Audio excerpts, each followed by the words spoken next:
Queen Rhaenyra Targaryen had fallen into her half-brother's perfectly sprung trap, with no chance or way of escape. The moment she stepped through the gates of Dragonstone, her fate was sealed.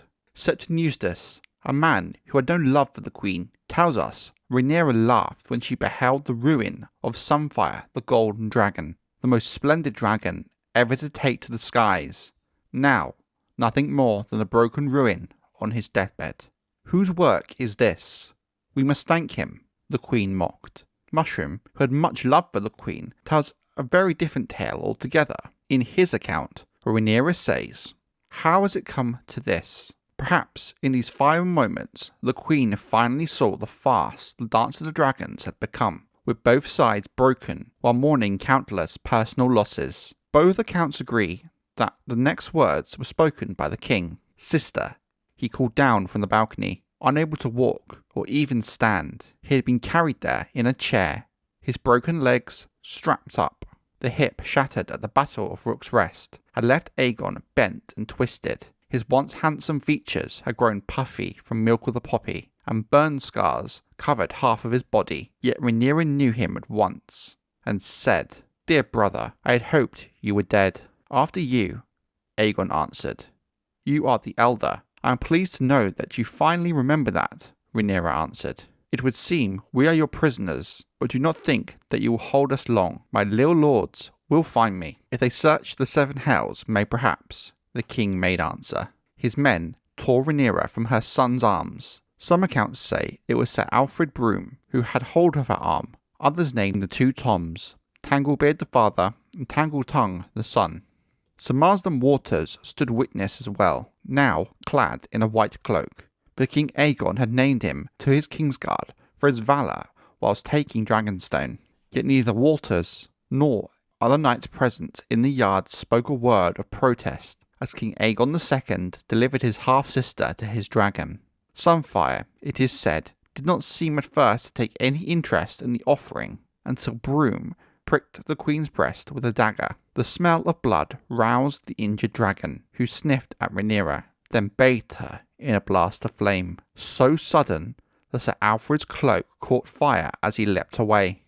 Rhaenyra Targaryen had time to raise her head towards the sky and shriek out one last curse upon her half-brother before Sunfire's jaws closed around her, tearing off her arm and shoulder. Septon Eustace tells us the golden dragon devoured the Queen in 6 bites, leaving only her left leg below the shins. Alinda Massey, youngest and gentlest of Rhaenyra's ladies-in-waitings, supposedly gouged her own eyes out at the sight, whilst the Queen's son, Aegon the Younger, watched in horror, unable to move or even look away.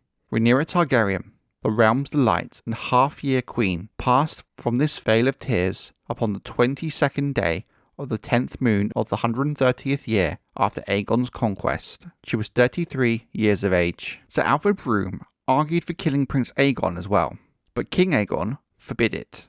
Only 10, the boy might yet have value as a hostage, he declared. Though his half-sister was dead, she still had supporters in the field who might need to be dealt with before his grace could hope to sit the Iron Throne again. So Prince Aegon was manacled at the neck, wrists and ankles, and led down to the dungeons under Dragonstone. Late Queen's ladies-in-waiting, being of noble birth, were given cells in the Sea Dragon Tower, there to await ransom. "The time for hiding is done," King Aegon II declared. "Let the ravens fly that the realm may know that the pretender is dead, and their true king is coming home to reclaim his father's throne." The legacy of Rhaenyra Targaryen, the realm's delight and queen for half a year, is one of betrayal, lost potential, and grief. Rhaenyra's 3 eldest sons all died fighting for her cause during the Dance of the Dragons. This was bound to factor into her mental decline and depression during the last weeks of her life. If she lost the war, the loss of her sons, the death of her friends and family would all have been for nothing. But the war was not over, because she still had one son left, her eldest by Prince Daemon, Aegon the Younger. The young prince was still a threat to Aegon II, giving his enemies a banner to rally around. Queen Rhaenyra was dead, killed in the most brutal way by Sunfire, but the Dance of the Dragons was far, far from over, and before it would end, there would only be more loss and grief for House Targaryen. neither Rhaenyra or Aegon II are remembered well in the histories of Westeros, and Rhaenyra has become synonymous with her brutal death at the hands of her half-brother in view of her young son.